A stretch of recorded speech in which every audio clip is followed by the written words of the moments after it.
tell us a little bit more about this competitive advantage that you have at Flex, which is having the breadth, seeing across industries and technologies, and give us an example in a minute of how you've transferred a technology or capability from one space to another. But before we address that, I'd like to invite to the stage a good friend of mine, Yossi Vardi. So Yossi is, those of you who don't know him, is an icon in the Israeli technology community, known by everyone as the godfather of the Israeli technology miracle, and a whole lot else. Yossi, have a seat and join us for a moment. So, Yossi, we're gonna re-engage with Mike in a minute about this ecosystem that's developing around mobility. But before we do that, as the godfather of the startup nation, as many people call Israel, I want to give you an opportunity to do a quick plug for the Israeli technology community. I think a lot of people look at you as a walking billboard for Israeli tech. We got the idea. Yeah, okay, good. What's going on in Israel, we started to develop a local car industry in the 50s. There was austerity, so there was no metal, so they built a car called Susita from fiberglass. After 3 months, they found that the camels in the desert are eating the cars, so that was the end of the industry in Israel. What was eating the cars? They ate the body of the car, which was made out of fiberglass. Not a good idea. Don't make cars from fiberglass. Nevertheless, before I came here, Alex and Joe asked me to share with you a little bit what's going on in Israel. I knew in Israel there were 3 companies which are relating to the new paradigms of cars. This is Waze, Mobileye, and Pango, which is the national parking system which is done by cellular. Okay. In 1 week, when I dwell into the industry in order to understand what's going on, I found 400 companies. 400 companies related to automotive. 400 companies which are led by people who are finishing 8200 and all kinds of other things. They are very hungry. They are like, how you call these fish? Piranhas. Piranhas, and they are after your business. They are there to eat your business, and we are going to talk about it a little bit. Great, and now Mike, as you mentioned, Flex is in Israel. Flex spends time there. 3 facilities, I think. 3 facilities. My best sales guy right here. That's right. So what is the best move they have done is creating their facilities in Israel. Right, and well, it goes without saying. Yossi. Yeah, sure. So Mike will come back to this transfer and translate question, but Yossi, before we do, you said something interesting earlier that might not be readily apparent to people. You mentioned that there's a similarity between Radio Shack. By the way, any company that would call themselves a shack, I have to question. But Radio Shack and the auto industry, what is that? Anybody in the audience is willing to give a guess? Radio Shack went bankrupt 8 months ago. Yeah. But the demise of Radio Shack started in 1982, I think, or 81, when they came with a computer called TRS-80. Known as the Trash 80 at the time, by the way. We are not here to say bad words on people on entities which died. Nevertheless, they guarded the platform very closely. They didn't allow anybody to develop anything on the platform, and this started their demise. At the same time, Microsoft and Intel, the Wintel coalition, developed the PC with the extension cards, and Microsoft and Intel actually started to invite the developers to come and to put software and hardware on their development. This is one credit which people fail to give to Microsoft and Intel, but they really started the platform approach in a big time. What I would like to suggest, I don't know anything about cars. I drive a car which is made at 1999, but I know one thing, that sooner than later, those manufacturers who will turn their car into platforms will survive and the rest will perish, because we saw it just in every other industry in the last 20 years. And the reason is that a company can be as big as possible. They may have in their R&D department 3,000 people or 30,000 people. There are 1 million or 2 million or 6 million young guys out there trying to eat little things. So my guess that the car of 2025 to the car of today will be like the telephone of today to the telephone of 2005. Manufacturers will have to overcome their disgust, open the platform, do it in a responsible way because it's very challenging, both from security point of view and from financial point of view. It goes against any intuition to invite everybody to come and hook up. But those who are not doing it will not be able to provide a palatable and attractive thing because one guy will develop that's very specific application which everybody will want to use and nobody will want to use other thing. And if you are not going to have it on your car, you are doomed. Right, and you can't spend the time to catch up to develop your own version, and it doesn't have connectivity. And you don't have the, you cannot have 3,000 brains, again 1 million brains and hope to win. So if someone's running an OEM, you're at an OEM, a major auto company, what's one thing you would recommend that leadership at OEMs do in order to create these open platforms? What's something they should be doing? I will quote Bill Joy. Bill Joy is one of really the thought leaders of the whole software industry. He was one of the guys who led the Sun. He said the day he realized that most of the smart people are out of Sun was for him a very painful day, but also very joyous day because he understood that you have to recruit them.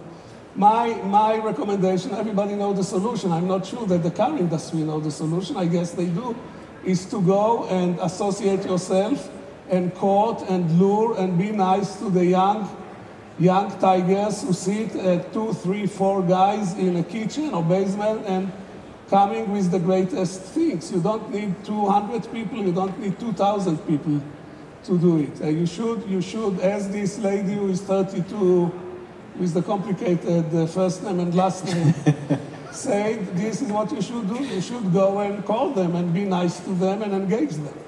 But I would add, Yossi, that they shouldn't just be nice to young people. They should probably also be nice to people like Yossi Vardi, because you're a couple years older than 32. Yeah, I have to tell you, one of my young partners, I invest in a lot of young guys, showed me something and I told him, people of my age will not understand how to use it. He said, doesn't make any difference. Your age is already died, you just don't stink. Well, on that happy note, Mike, I want to turn it back over to you.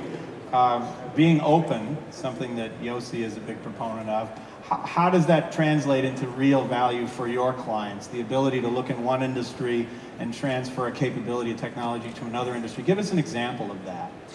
Well, one of my favorite examples is we have an LED light technology where the cooling of LED lights is very important, particularly in large warehouse lights. And we actually use the technology that we used in the computer industry on a server to cool a chip on a server, and we applied it across to LED lights.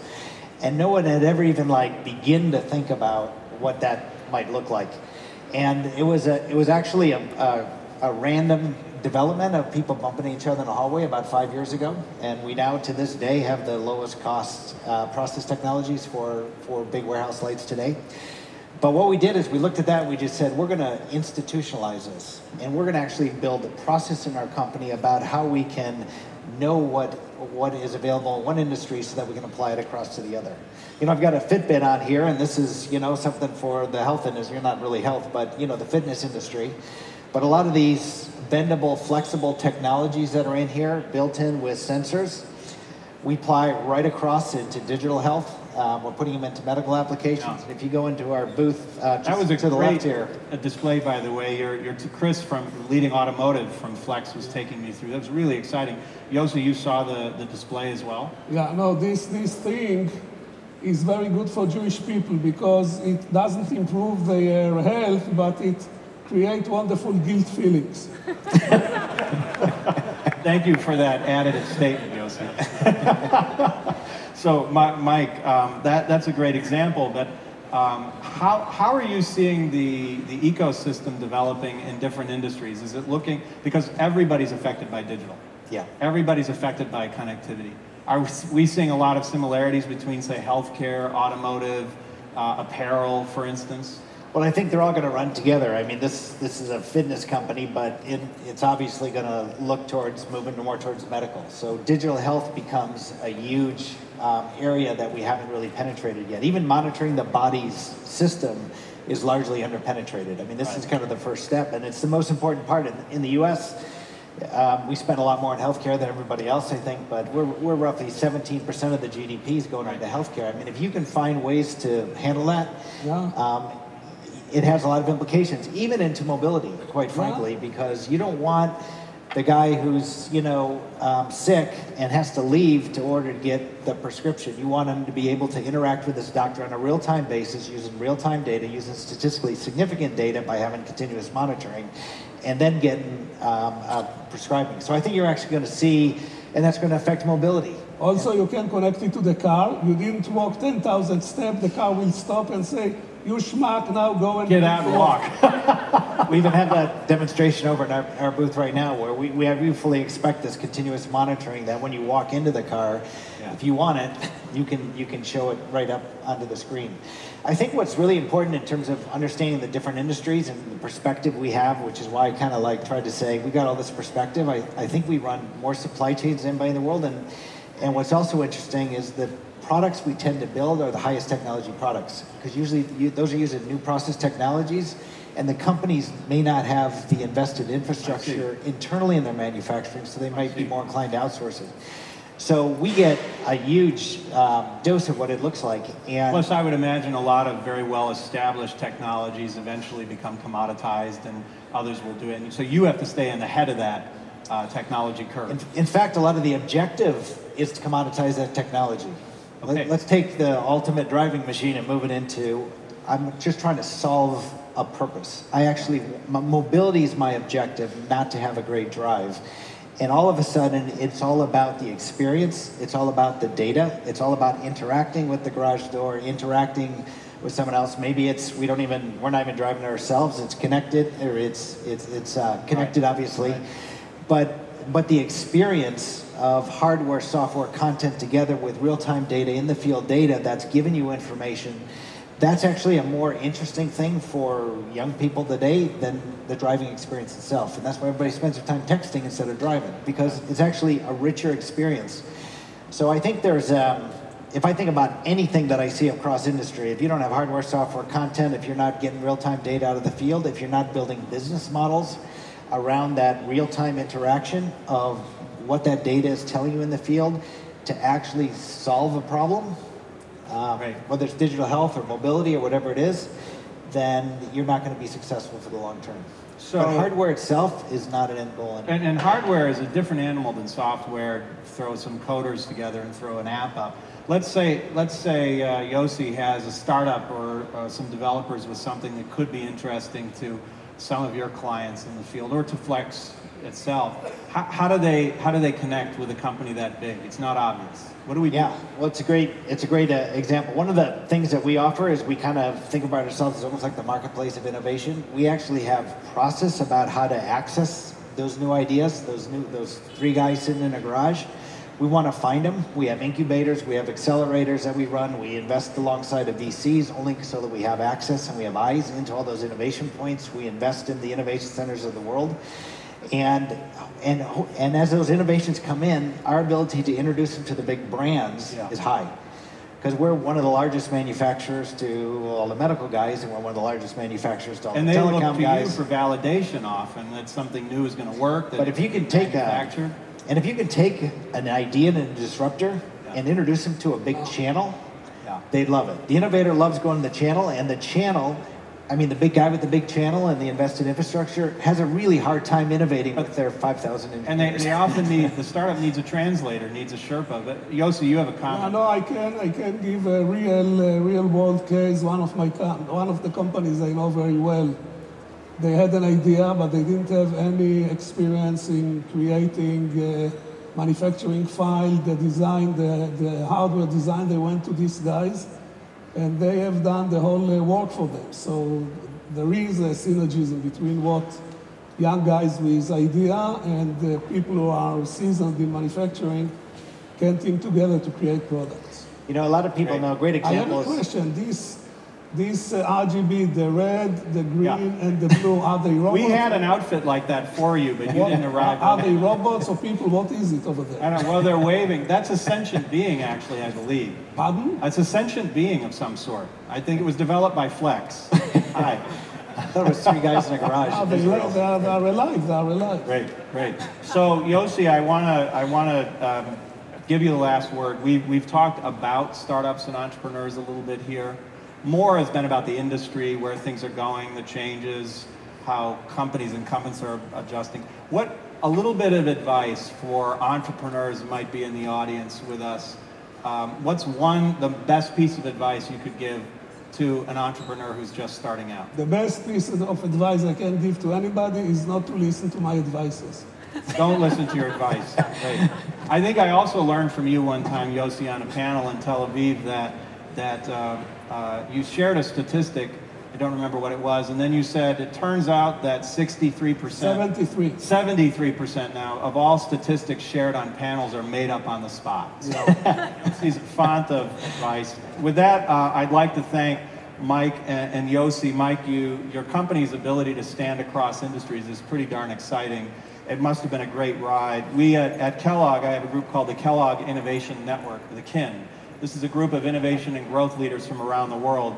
And we say never leave serendipity to chance. And that's what you're doing. Yossi, quickly? I would like, nevertheless, to make one statement. You know, when I dwelled into this thing, I want to share with you what happened to me and what happened to anybody. You know, all of us have a love affair with cars. You know, cars is more than just four wheels and a steering wheel and an engine. All of us have a love affair. It's very emotional. Everybody has very strong emotional thing.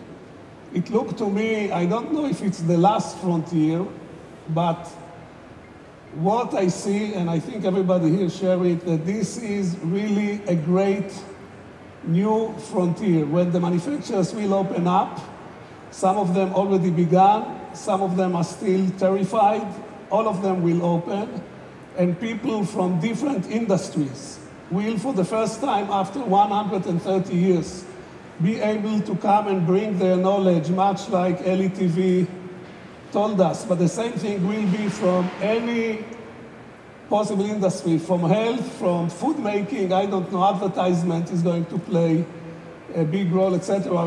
When the car will become platform, and the manufacturers, instead of having the NIH syndrome, not invented here, will be proud that they are able to attract, like Mr. Mcnamara just told about his company. He didn't speak this way 10 years ago.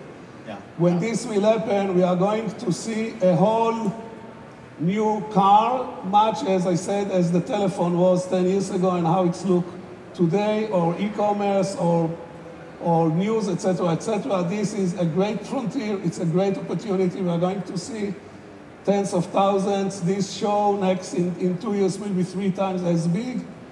And how did they say in the graduate? Connected car, my son, connected car, right? This is what. Well, on that graduate note, thank you very much to Mike and Yossi. Thank you.